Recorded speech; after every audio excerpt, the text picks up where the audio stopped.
Everyone thinks they have a plan until the night they actually need one.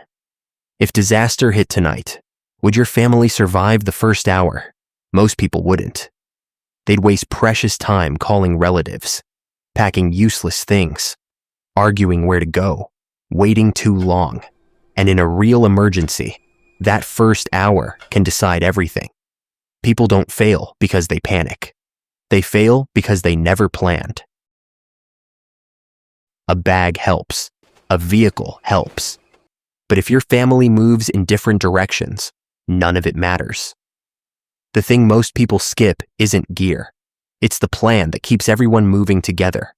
And when stress hits, a family that moves as one unit is a family that makes it.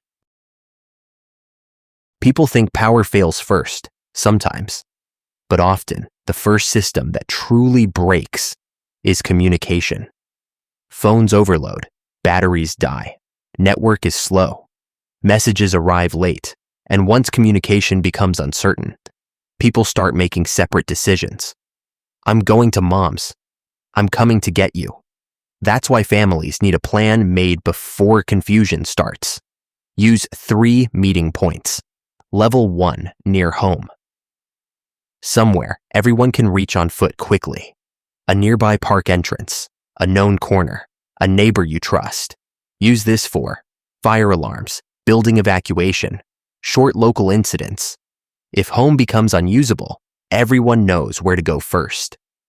Level 2, outside the neighborhood. A safer place a little farther away. Relative's house, quiet cafe area, parking lot landmark. Use this if streets become blocked, utilities fail, or local tension rises. Level 3, outside the city. This is your real fallback, cabin, secondary property, trusted friends in another town. If the city becomes unstable, this becomes the destination. No debates, no improvisation. The meeting point means nothing if nobody knows when to use it. Define the triggers before you need them. No contact for 3 hours. Power out overnight. Access roads closed. Building becomes unsafe. Riots reach your street. When the trigger hits, the decision is already made. No hesitation. No second guessing under pressure. Knowing where to meet is only half the job. You also need routes. 3 types. Route A, the fastest. Normal route, under normal conditions. Route B, quiet. Back roads, side streets, less traffic. Route C, no vehicle route. Walking path, public transport fallback, bike route. Because the road everyone knows is the road everyone chooses. And that road becomes the bottleneck. Take one evening this week, drive the backup route, walk the foot route mentally. Notice bridges, choke points, fuel stations, dead ends. Maps look different when pressure is real. Every family member should have a minimum kit. Nothing dramatic. Phone charger, water bottle, cash, ID copy, small flashlight, medication, warm layer, contact numbers on paper. Children should know names, addresses, and one emergency contact. Adults should know the plan without opening a notes app. When the power dies, so does everything you didn't memorize. Paper doesn't need charging. Neither does a trained mind. When systems fail, cards and ATMs fail. Cash creates options. Keep small bills, split in 2 places.